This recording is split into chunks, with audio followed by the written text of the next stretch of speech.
is probably my favorite thing to treat, and I also know it very well. I've had multiple surgeries, including a hip replacement. So there are a lot of factors that go into the hip. The main thing is that there are so many muscles that become tendons right at the hip joint, and we got to make sure that we blast all of those muscles.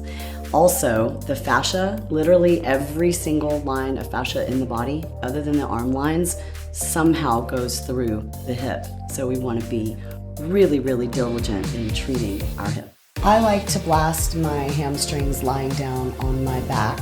So you'll want to roll up some towels or grab a pillow to support your neck for this. So easy, you guys, just to pull up and go. Now, remember that the hamstrings cross the knee and then they go all the way up to the glutes. So it's super important to get every part of this hamstring.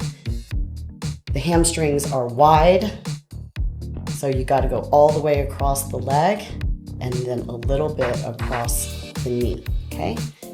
So you can angle your leg to get more towards the inner hamstring, the membranosus tendinosus.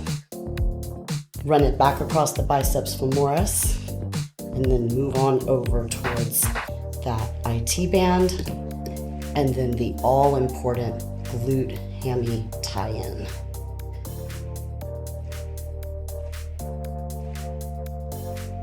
Then we want to go back.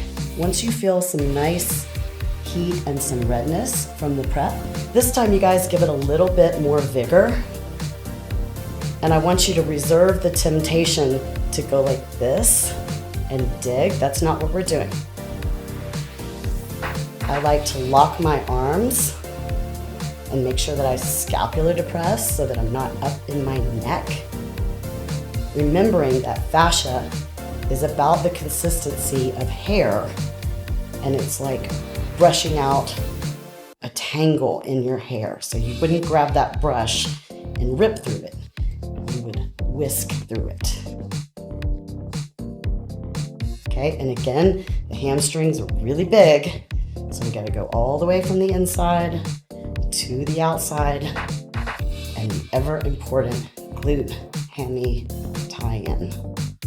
And on this one, I like to lock my shoulders down, tighten up my abs, and scrub from the elbow.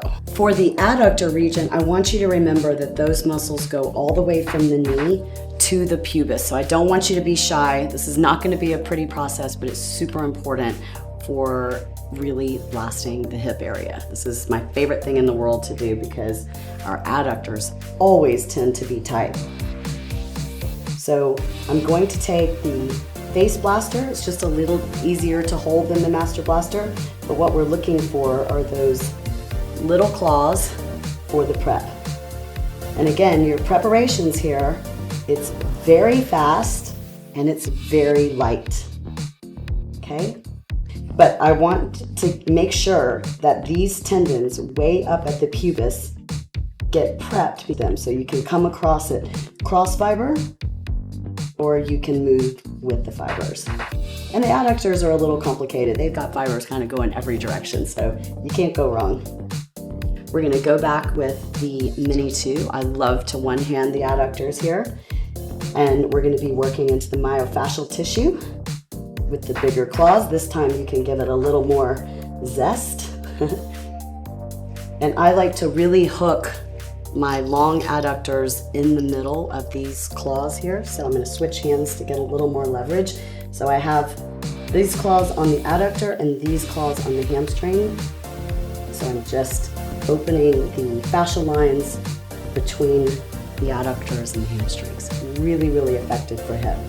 And again, I can't express enough how important it is to get high on the adductor. You can see that I just got in my more aggressive position with two hands, because I want to make sure that these tendons are nice and loose because they play a huge role in the health of the hip.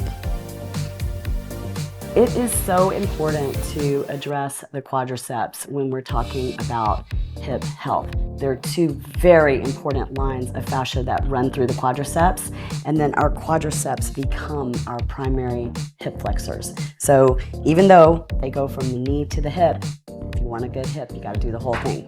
Extra emphasis, you guys, in terms of the hip on these high quad tendons. Totally okay to go cross fiber, and don't worry about lymph nodes, your surface to those.